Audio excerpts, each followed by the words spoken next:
Good evening everyone guys. Previous session में हमने इसेस of horticulture book के प्रीवियस पार्ट को कंप्लीट किए थे, जो कि कौन से हेडिंग से, तो हाई डेंसिटी प्लांटिंग के बारे में प्रीवियस पार्ट में हमने डिस्कस किए थे। इस सेशन में हम इस टेबल के बारे में डिस्कस करेंगे। तो आइए स्टार्ट करते हैं सेशन को। एक तरफ फ्रूट क्रॉप दिया है, दूसरे तरफ उससे संबंधित वैरायटी दिया है, तीसरे तरफ स्पेसिंग दिया है मीटर में, चौथे तरफ नंबर ऑफ प्लांट्स दिया प्रति हेक्टेयर, इसी को प्लांट पॉपुलेशन के नाम से जानते हैं। एंड लास्ट में आपका सिस्टम ऑफ प्लांटिंग दिया है। मैंगो की आम्रपाली वैरायटी का स्पेसिंग रखा जाता है 2.5 इंटू 2.5 मीटर स्क्वायर्स। इसका जो प्लांट पॉपुलेशन आता है 1600 प्लांट प्रति हेक्टेयर। और सिस्टम ऑफ प्लांटिंग कौन सा यूज करते हैं, तो ट्रायंगुलर मेथड यूज किया जाता है। यानी आम्रपाली में कौन सा मेथड यूज किया जाता है, तो अल्ट्रा हाई डेंसिटी प्लांटिंग के लिए सबसे suitable method triangular system method होता है। इसमें स्क्वायर सिस्टम की अपेक्षा 11% कम ही प्लांट्स इसमें लगाए जाते हैं। दूसरे नंबर की वैरायटी है अर्का अरुणा। इसका स्पेसिंग कुछ भी नहीं दिया है, लेकिन ये भी वैरायटी है। नेक्स्ट वैरायटी है किसान। मैंगो की तीसरी वैरायटी है केसन कितने स्पेसिंग पे लगाया जाता है, तो 3:1 या फिर 2:4 की स्पेसिंग पे लगाया जाता है। इसका प्लांट पॉपुलेशन कितना होता है, तो 33 प्लांट पॉपुलेशन, यानी 3333 प्लांट पॉपुलेशन होता है प्रति हेक्टेयर। किस सिस्टम से लगाया जाता है, तो ये भी ट्रायंगुलर सिस्टम के द्वारा लगाया जाता है। बनाना की पहली वैरायटी का नाम रोबस्टा है। इसकी स्पेसिंग कितनी रखी जाती है, तो बनाना की पहली वैरायटी का नाम रोबस्टा है, जिसकी स्पेसिंग 1.5 इंटू 1.5 रखा जाता है। प्लांट प्रति हेक्टेयर कितना आता है, तो 4400 प्लांट प्रति हेक्टेयर आता है। और कौन सा सिस्टम से अपनाया जाता है, तो स्क्वायर सिस्टम इसमें फॉलो किया जाता है। बनाना का जो दूसरी वैरायटी होती है वो ड्वार्फ कैवेंडिश वैरायटी होती है। स्पेसिंग कितना रखा जाता है, तो 1.5 इंटू 1.5 इसकी स्पेसिंग रखी जाती है। प्लांट पॉपुलेशन इसका कितना होता है, तो 4400 प्लांट प्रति हेक्टेयर इसका भी लगाया जा सकता है। किस सिस्टम के द्वारा, तो स्क्वायर सिस्टम के द्वारा। तीसरी वैरायटी है बनाना का ग्रैंड नैनी वैरायटी है। इसका स्पेसिंग कितना रखते हैं, तो 1:1.2 के स्पेसिंग पर लगाया जाता है। इसका प्लांट पॉपुलेशन कितना होता है, तो 5200 प्लांट प्रति हेक्टेयर देखने को मिलता है। किस सिस्टम से लगाया जाता है, तो पेयर्ड रो सिस्टम के द्वारा इसको लगाया जाता है। किस सिस्टम से लगाते हैं, तो पेयर्ड रो सिस्टम के द्वारा लगाया जाता है। बनाना की चौथी वैरायटी, इसका कुछ भी नहीं दिया है।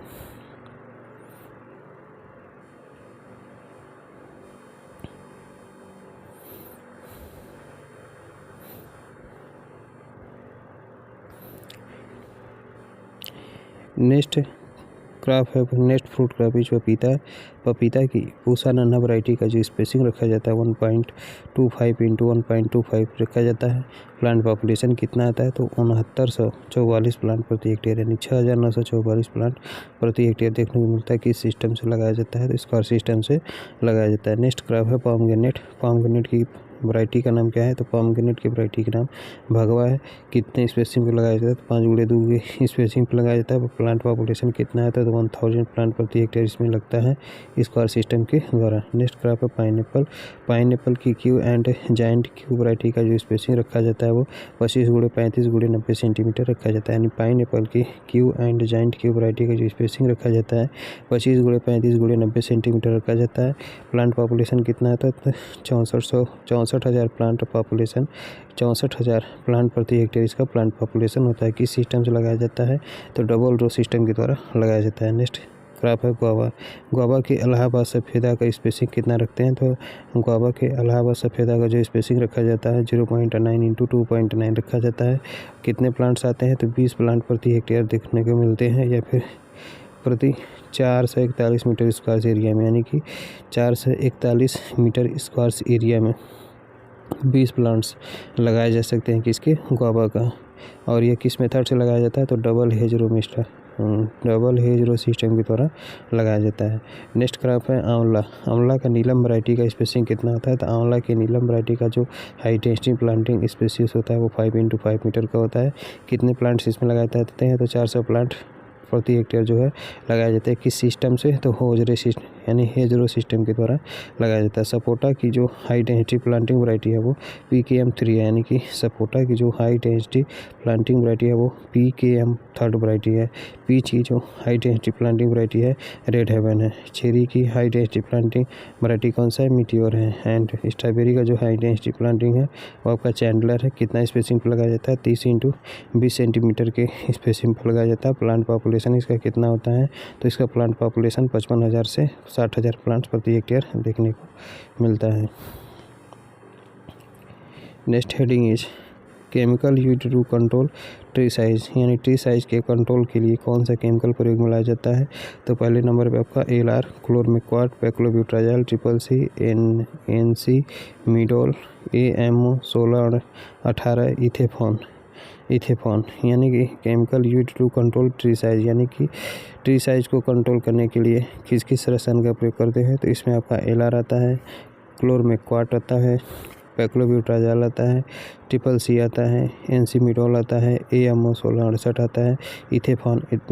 इतने जो होते हैं वो एक केमिकल्स देखने को मिलते हैं। नेक्स्ट पॉइंट, मैंगो में reduction in tree height in Alphonso by application of paclobutrazol 10 gram per tree during अगस्त सितंबर, यानी अगस्त सितंबर के महीने के दौरान 10 ग्राम प्रति ट्री के हिसाब से पैक्लोब्यूट्राजोल का एप्लीकेशन किया जाता है। किसमें? तो अल्फांसो में। और यह किस लिए किया जाता है? तो ट्री के हाइट को रिड्यूस करने के लिए मैंगो में प्रयोग किया जाता है। मैंगो में ट्री के हाइट को रिड्यूस करने के लिए अल्फांसो, यानी मैंगो के अल्फांसो वैरायटी में ट्री की हाइट को रिड्यूस करने के लिए पैक्लोब्यूट्राजोल का एप्लीकेशन किया जाता है। कितनी मात्रा में? तो 10 ग्राम प्रति ट्री के हिसाब से कब किया जाता है? तो अगस्त से सितंबर के महीने में किया जाता है।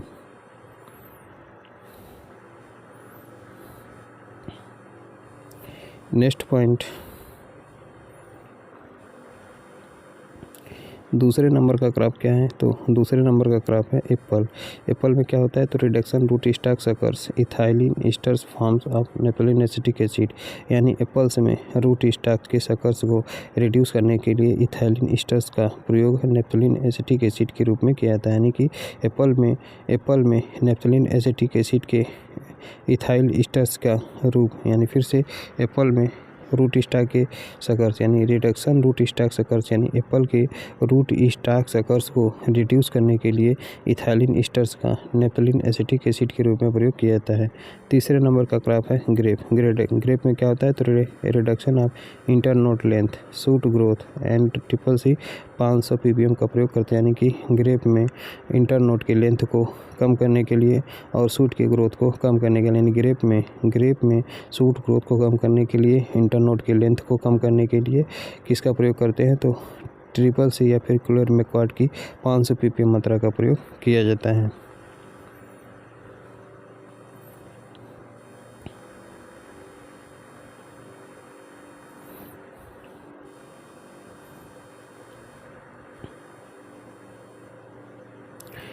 Next heading is protected cultivation of fruit crops, यानी फ्रूट क्रॉप्स में किस प्रकार का प्रोटेक्टेड कल्टीवेशन किया जाता है उसके बारे में डिस्कस किया जाएगा। First point related to protected cultivations of fruit crops. First point related to protected cultivation of fruit crop,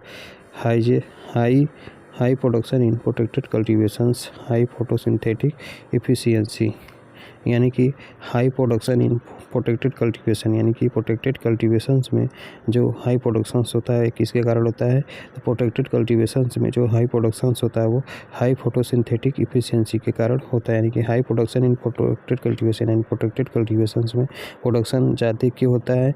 तो हाई फोटोसिंथेटिक एफिशिएंसी के कारण ऐसा होता है। Next point, largest producer of banana under green house, तो Morocco and Spain, यानी कि green house के अंतर्गत सबसे ज़्यादा बनाना का प्रोडक्शन कहाँ पर होता है? तो Morocco,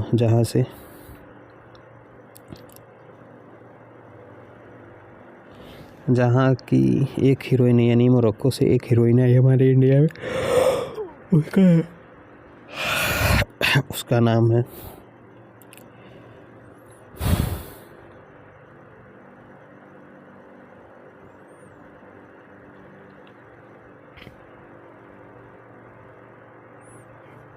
I don't know.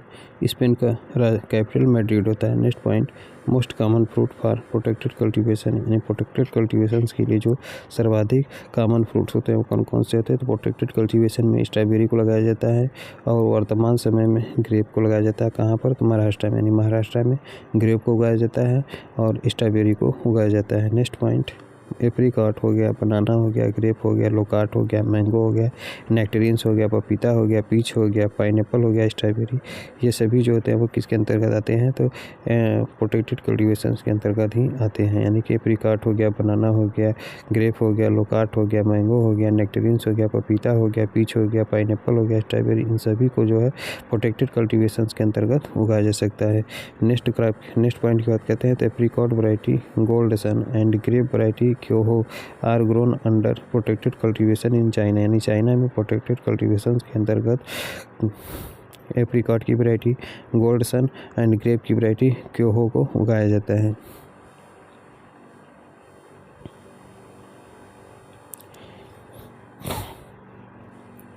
Next point, grand Naini, जिसे हम G9 के नाम से जानते हैं, यानी ग्रैंड नैनी को G9 के नाम से जाना जाता है। Variety of banana grown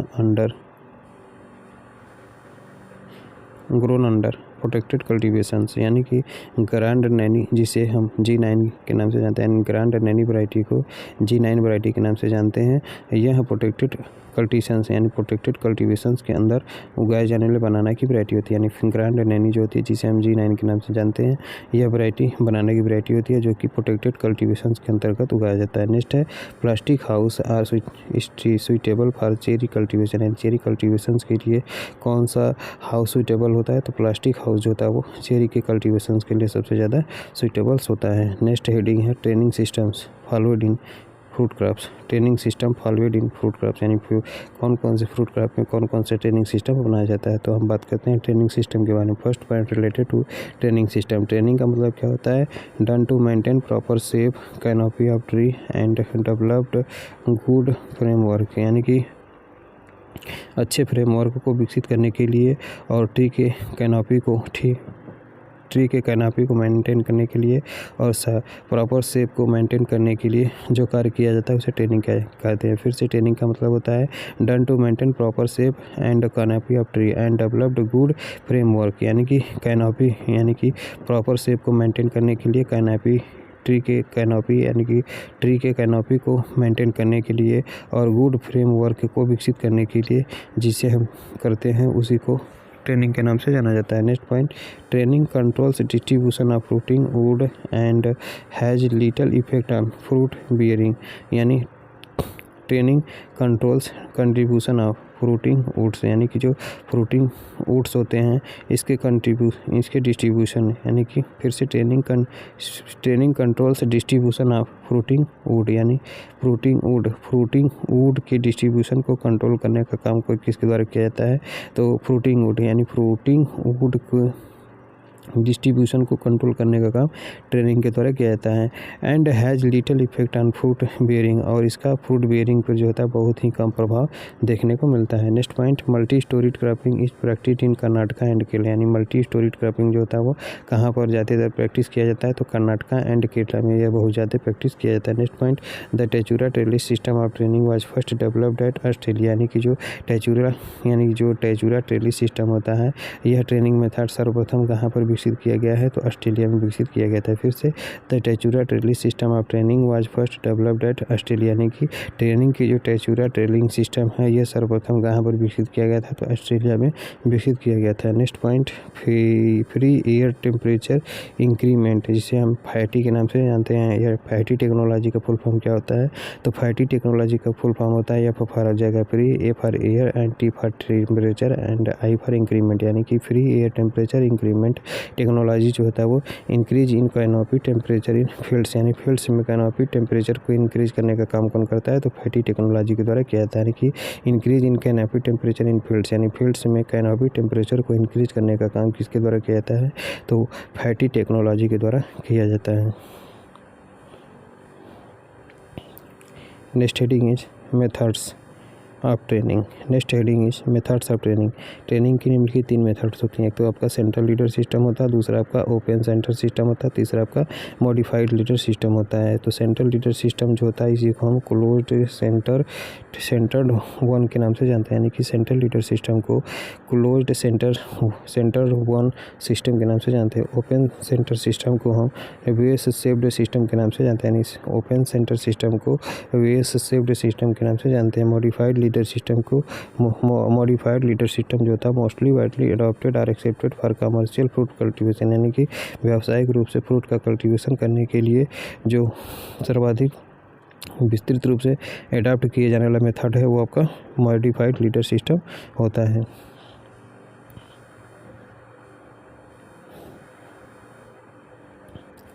next heading is other system of training, यानी ट्रेनिंग की जो अन्य सिस्टम कौन कौन सी है। तो एक तो आपका बावर सिस्टम है। It is known as pandal और अर्बर और परगोला सिस्टम, यानी कि जो ट्रेनिंग का अन्य सिस्टम्स होता है वो कौन कौन सा होता है। एक तो आपका पावर सिस्टम होता है, दूसरा आपका टेलीफोन सिस्टम होता है, तीसरा आपका कार्डोन्स होता है एंड कार्डोन्स होता है। तो पावर सिस्टम जो होता है इसे हम पंडाल सिस्टम के भी नाम से जानते हैं, इसे अर्बर सिस्टम के नाम से भी जाना जाता है, इसी को हम परगोला सिस्टम के नाम से भी जानते हैं। नेक्स्ट है telephone system. Telephone system is also known as overhead trailing system, यानी टेलीफोन सिस्टम को और किस नाम से जाना जाता है।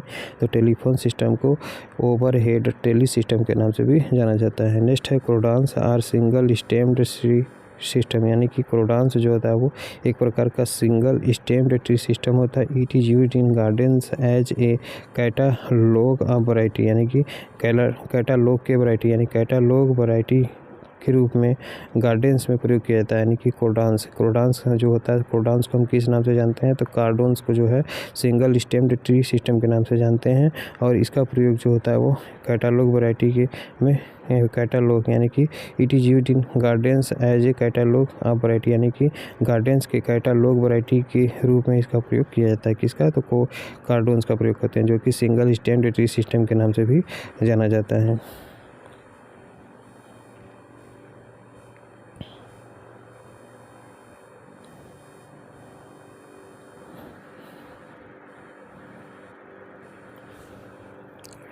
नेक्स्ट टेबल दिया है, ट्रेनिंग सिस्टम एक तरफ दिया है, दूसरी तरफ उसका एग्जाम्पल दिया है।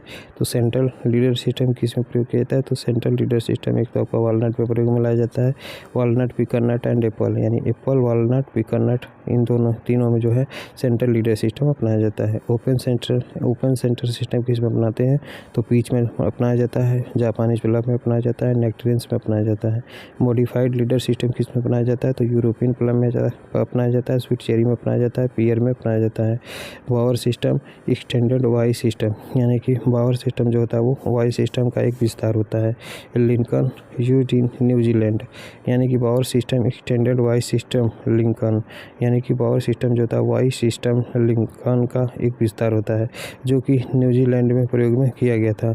और यह पावर सिस्टम किस में ज़्यादातर अपनाया जाता है। तो ग्रेप में अपनाया जाता है। नेक्स्ट है स्पेलियर सिस्टम, जिसे espalier system next training method espalier system training on walls or trellis or fences, यानी कि ट्रेनिंग इसमें किस पे किया जाता है। तो स्पेलियर सिस्टम में जो ट्रेनिंग किया जाता है वो दीवारों पे किया जाता है, या फिर ट्रेलिस पे किया जाता है, या फिर फेंसेस के रूप में इसका प्रयोग किया जाता है। तो स्पेलियर सिस्टम का प्रयोग किस क्रॉप में करते हैं। तो स्पेलियर सिस्टम का प्रयोग एप्पल में किया जाता है। नेक्स्ट है कार्डोन सिस्टम का प्रयोग जो है पीच में किया जाता है। कार्डोन सिस्टम का प्रयोग किस में करते हैं। तो कार्डोन ट्रेनिंग सिस्टम का प्रयोग जो होता है वो पीच के कल्टीवेशन में किया जाता है। Next method is single stem system किस में किया जाता है। तो यह सिट्रस में किया जाता है, फिग में किया जाता है, अनोना में किया जाता है, यानी कि सिट्रस, फिग, अनोना में सिंगल स्टेम सिस्टम का प्रयोग करते हैं। मल्टी स्टेम सिस्टम का प्रयोग किस में करते हैं। तो मल्टी स्टेम ट्रेनिंग सिस्टम, यानी मल्टी स्टेम ट्रेनिंग सिस्टम का प्रयोग जो था वो पोमेग्रेनेट में किया जाता है। जबकि 2 आर्म्ड निफिन सिस्टम का प्रयोग किस में करते हैं। तो पैशन फ्रूट में किया जाता है, यानी 2 आर्म निफिन सिस्टम का प्रयोग जो था वो पैशन फ्रूट में किया जाता है। नेक्स्ट है लिंकन कैनोपी सिस्टम का प्रयोग किस में करते हैं। तो रेस्पबेरी में किया जाता है, यानी कि लिंकन कैनोपी सिस्टम का प्रयोग जो था वो रेस्पबेरी में किया जाता है। Next heading is pruning systems. Next heading is pruning system. Pruning का मतलब क्या होता है। तो removal of portion of a tree to correct और मेंटेन ट्री स्ट्रक्चर, यानी ट्री के स्ट्रक्चर को मेंटेन करने के लिए एंड ट्री के स्ट्रक्चर को करेक्ट करने के लिए एक ट्री की वह यानी कि ट्री का वह भाग यानी ट्री का वह भाग जो कि ट्री के स्ट्रक्चर को मेंटेन करने के लिए या फिर ट्री के स्ट्रक्चर को करेक्ट करने के लिए रिमूव करते हैं, उसी को प्रूनिंग कहते हैं। यानी कि removal of portion of a tree यानी कि पौधे का वह भाग जिसका प्रयोग ट्री के स्ट्रक्चर को मेंटेन करने के लिए रिमूव किया जाता है, तो उसी को हम प्रूनिंग के नाम से जानते हैं। Next point, most suitable time यानी प्रूनिंग का सबसे अच्छा समय कब होता है, तो नवंबर दिसंबर का महीना होता है। यानी कि most suitable time for pruning यानी प्रूनिंग के लिए सबसे बेस्ट महीना कौन सा होता है, तो नवंबर दिसंबर का महीना होता है। Next point, improve size and colour of fruits यानी फ्रूट्स के साइज और कलर को इम्प्रूव करने के लिए प्रूनिंग की प्रक्रिया की जाती है। नेक्स्ट पॉइंट क्या कह रहे हैं, तो next point objectives of pruning यानी प्रूनिंग के उद्देश्य क्या क्या हैं, तो प्रूनिंग के निम्नलिखित 3 उद्देश्य। एक तो आपका regulation of shape growth of tree यानी कि ट्री के ग्रोथ और ट्री के शेप को रेगुलेट करने का काम कौन करता है, तो यह आपका प्रूनिंग के द्वारा किया जाता है। यानी कि ट्री के ग्रोथ को एंड ट्री के शेप को रेगुलेट करने का काम किसके द्वारा किया जाता है, तो यह प्रूनिंग के द्वारा किया जाता है। Next point, enhance production and quality of fruits यानी फ्रूट्स की क्वालिटी को प्रोड्यूस करने के लिए यानी कि इनहांस प्रोडक्शन यानी कि फ्रूट के प्रोडक्शंस को इनहांस करने के लिए एंड फ्रूट की क्वालिटी को इनहांस करने के लिए क्या किया जाता है, तो प्रूनिंग किया जाता है। Third point, divert shape flow towards fruiting area यानी फ्रूटिंग एरिया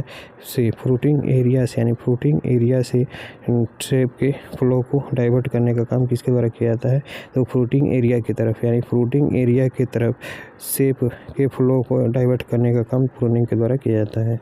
नेक्स्ट है मेथड्स ऑफ प्रूनिंग, कितने प्रकार से प्रूनिंग किया जाता है उसके बारे में दिया है। तो मेथड्स ऑफ प्रूनिंग कितने प्रकार से किया जाता है, तो प्रूनिंग में आपका पहले नंबर पे हेडिंग बैक आता है, दूसरे नंबर पे थिनिंग आउट आता है, एंड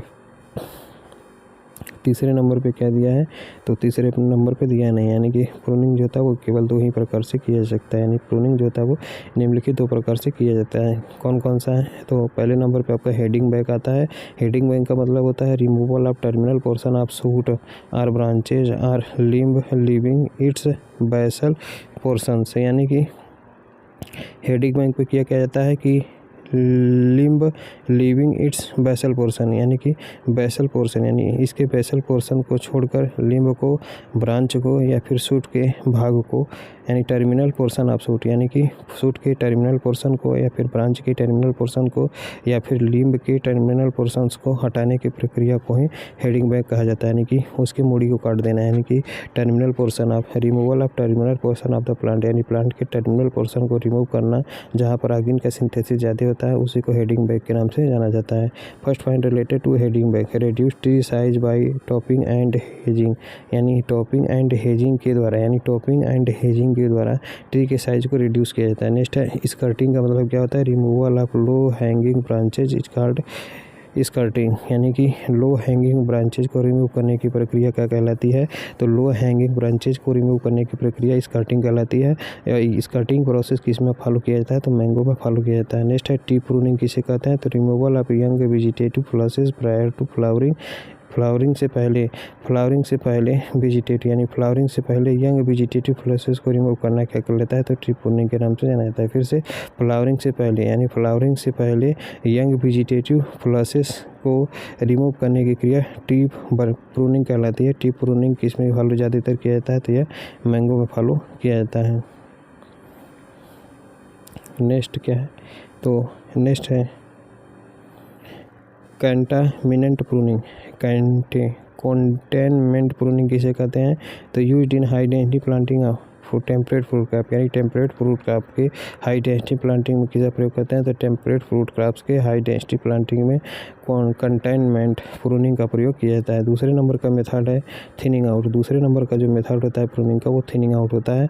इसमें क्या होता है, तो entire branch is cut from base to encourage tree growth यानी कि ट्री की ग्रोथ को इंक्रीज करने के लिए यानी ट्री के ग्रोथ को इंक्रीज करने के लिए प्लांट के बेस से ही जब हम पूरी ब्रांच को कट कर देते हैं तो उसी को थिनिंग आउट कहा जाता है। थिनिंग आउट का मतलब ये होता है कि ट्री के ग्रोथ को उत्साहित करने के लिए प्लांट्स के सभी ब्रांच को पूरे बेस से ही काट दिया जाता है, तो उसी को थिनिंग आउट कहा जाता है। थिनिंग आउट की प्रक्रिया जो है मैंगो में किया जाता है, लोकार्ट में किया जाता है, क्वींस में किया जाता है, ओलाइव में किया जाता है। यानी कि मैंगो, लोकार्ट, क्वींस, ओलाइव में क्या किया जाता है, तो थिनिंग आउट, यानी मैंगो में भी थिनिंग आउट करते हैं, लोकार्ट में भी थिनिंग आउट करते हैं, क्वींस में भी थिनिंग आउट करते हैं, ओलाइव में भी थिनिंग आउट की प्रोसेस कंप्लीट किया जाता है। नेक्स्ट, प्रूनिंग इंटेंसिटी क्या होता है? What do you mean pruning intensity? Pruning intensity का मतलब क्या होता है? प्रूनिंग इंटेंसिटी का मतलब होता है लाइट प्रूनिंग। किस में किया जाता है? तो लाइट प्रूनिंग गुआवा में किया जाता है, किन्नू में किया जाता है, लीची में किया जाता है। यानी कि हल्का प्रूनिंग जो होता है गुआवा में किया जाता है, किन्नू में किया जाता है एंड लीची में किया जाता है। जबकि स्लाइटली सेवर प्रूनिंग जो होता है, यानी कि हल्के से थोड़ा सा ज़्यादा प्रूनिंग किस में किया जाता है? तो ये आपका एप्पल में किया जाता है। यानी स्लाइटली सेवर प्रूनिंग जो होता है वो एप्पल में किया जाता है। जबकि हेवी या फिर सेवर प्रूनिंग किस में करते हैं? फाल्सा में करते हैं, बेर में करते हैं एंड मलबेरी में किया जाता है। फिर से लाइट प्रूनिंग जो होता है गुआवा में किया जाता है, किन्नू में किया जाता है, लीची में किया जाता है and slightly severe pruning apple में किया जाता है। जबकि हेवी प्रूनिंग जो या फिर सेवर प्रूनिंग जो होता है वो फाल्सा में किया जाता है, बेर में किया जाता है एंड मलबेरी में किया जाता है। Summer pruning forms an essential part in bower system of training. यानी ट्रेनिंग के जो बावर सिस्टम होता है इसका सबसे इसेंशियल पार्ट जो समर प्रूनिंग के रूप में पाया जाता है। यानी summer pruning forms an essential part in bower system of training. यानी समर प्रूनिंग का जो एक रूप होता है यह ट्रेनिंग सिस्टम के बावर सिस्टम का एक आवश्यक भाग होता है। यानी कि summer pruning forms and essential part in bower system of training. यानी कि ट्रेनिंग का जो बावर सिस्टम होता है इसमें जो इसेंशियल पार्ट होता है वो आपका समर प्रूनिंग फॉर्म्स होता है। Next heading is special pruning technique, यानी विशिष्ट प्रकार का प्रूनिंग टेक्निक, यानी special pruning techniques. Next heading is special pruning technique. इसमें क्या क्या आता है? तो एक तो आपका स्पेशल टेक्निक्स आता है, दूसरी तरफ पर्पज आता है, तीसरी तरफ उसका एग्जाम्पल आता है। तो रूट प्रूनिंग किस में किया जाता है? तो removal of roots 40 centimetre away from the plants. यानी कि प्लांट की सतह से 40 सेंटीमीटर ऊपर जब हम रूट्स को रिमूव करते हैं तो उसी को रूट प्रूनिंग कहा जाता है। यानी कि पृथ्वी की सतह से या फिर प्लांट के निचली सरफेस से 40 मीटर ऊंचाई पर जब हम रूट का प्रूनिंग करते हैं तो उसी को हम रूट प्रूनिंग के नाम से जानते हैं। इसका मुख्य उद्देश्य क्या होता है? To make dwarf induce and flowering in fruitfulness determining flowering times. यानी इसका जो पर्पज होता है ड्वार्फनेस, पौधे को ड्वार्फ बनाने के लिए इसका प्रयोग करते हैं। इंड्यूस फ्लावरिंग को इंड्यूस करने के लिए इसका प्रयोग करते हैं। फ्रूटफुलनेस यानी फ्रूटिंग के लिए इसका प्रयोग करते हैं एंड डिटरमाइनिंग फ्लावरिंग टाइम यानी फ्लावरिंग टाइम को निर्धारित करने के लिए इसका रूट प्रूनिंग किया जाता है। और रूट प्रूनिंग किस में किया जाता है? तो रूट प्रूनिंग आपका मैंडेट में किया जाता है। नेक्स्ट है रिंगिंग या फिर सिंचरिंग। रिंगिंग को ही हम सिंचरिंग के नाम से जानते हैं। रिंगिंग एंड सिंचरिंग किस में किया जाता है? तो मैंगो ग्रेप में किया जाता है। यानी कि रिंगिंग या फिर सिंचरिंग का मतलब क्या होता है? तो रिंगिंग या सिंचरिंग का मतलब होता है removal of complete ring of bark from branch और ट्रंक। यानी कि पौधे के ट्रंक से या फिर पौधे के ब्रांच से जब बार्क को कंप्लीट रिंग के रूप में रिमूव करते हैं तो उसी को रिंग या फिर सिंचरिंग के नाम से जाना जाता है। इसका जो पर्पज होता है वो to increase fruit bud formation, यानी फ्रूट बड फार्मेशंस को इंक्रीज करने का काम करता है। तो यह रिंगिंग या फिर सिंचरिंग करता है। यह किस में किया जाता है? तो मैंगो में किया जाता है, ग्रेप में किया जाता है, परसिमन में किया जाता है। यानी कि रिंगिंग या फिर सिंचरिंग की प्रोसेस जो होती है वो मैंगो, ग्रेप और परसिमन में फॉलो किया जाता है। नेक्स्ट है डिहर्निंग। डिहर्निंग का मतलब क्या होता है? रिमूवल ऑफ ओवर क्राउड और इंटरमिंगल्ड ब्रांचेज। जो आपस में उलझी हुई शाखाएँ होती हैं, आपस में उलझी हुई शाखाओं को हटाने के लिए या फिर भीड़ भाड़ वाले ब्रांचेज को रिमूव करने की प्रक्रिया डिहर्निंग कहलाती है। और इसका मुख्य उद्देश्य होता है इंड्यूस फ्लावरिंग, यानी फ्लावरिंग को इंड्यूस करने का मुख्य इसका पर्पज होता है। और यह किस में किया जाता है? तो डिहर्निंग की प्रोसेस जो होती है वो मैंगो में अपनाई जाती है। डिहर्निंग की प्रोसेस किस में अपनाई जाती है?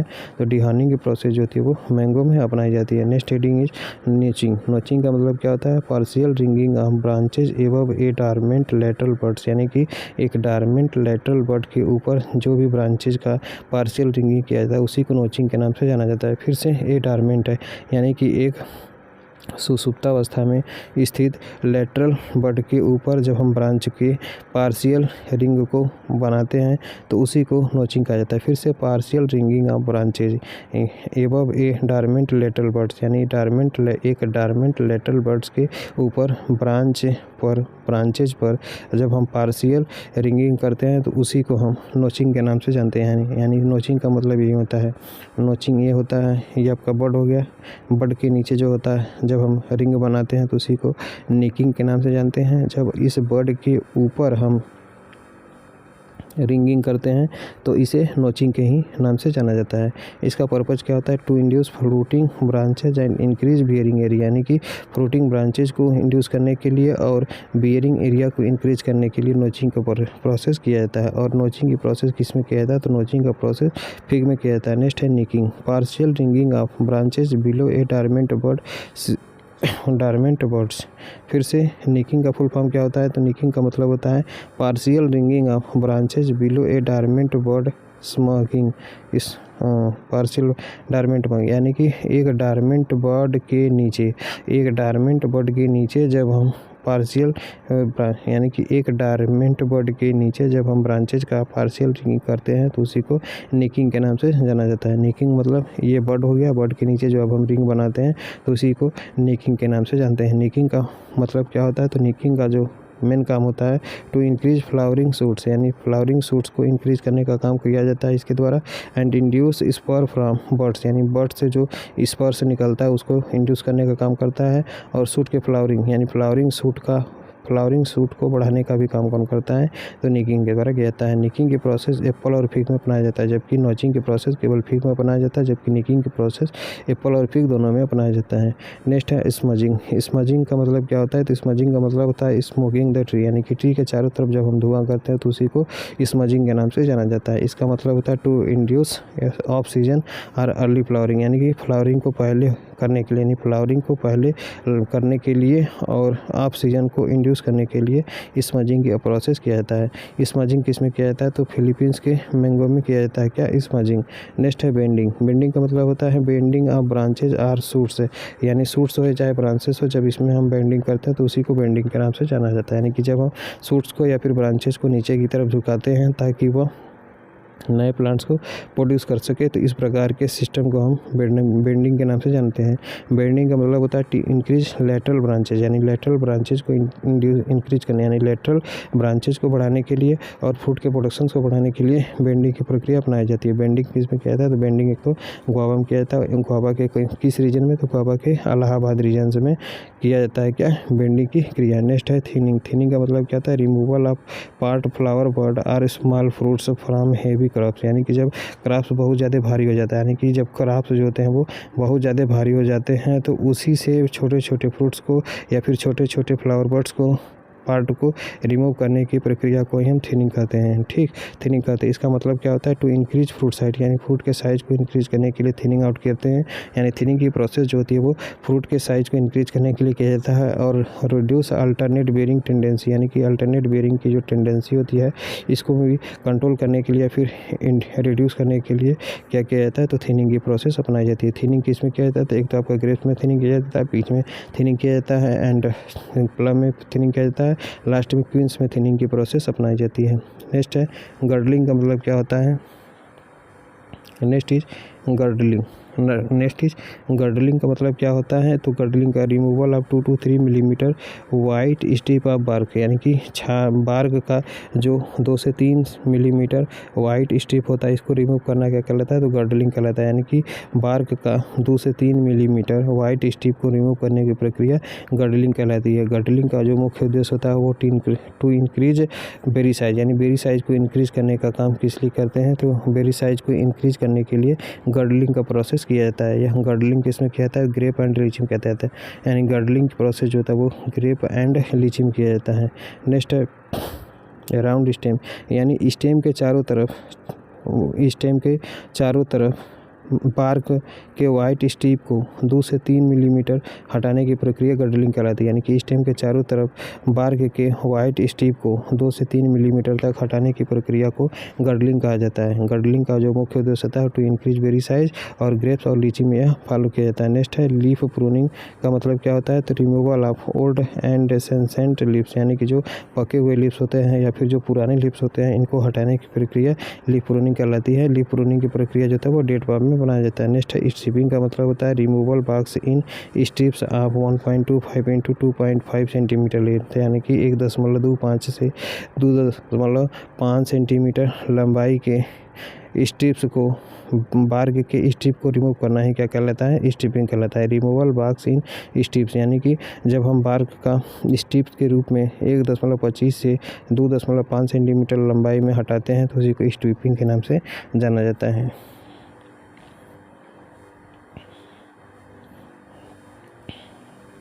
Next heading propagation method in fruit crops, यानी फ्रूट क्रॉप्स में प्रोपोगेशन मेथड, इसको हम नेक्स्ट सेशन में डिस्कस करेंगे। Thank you everyone guys.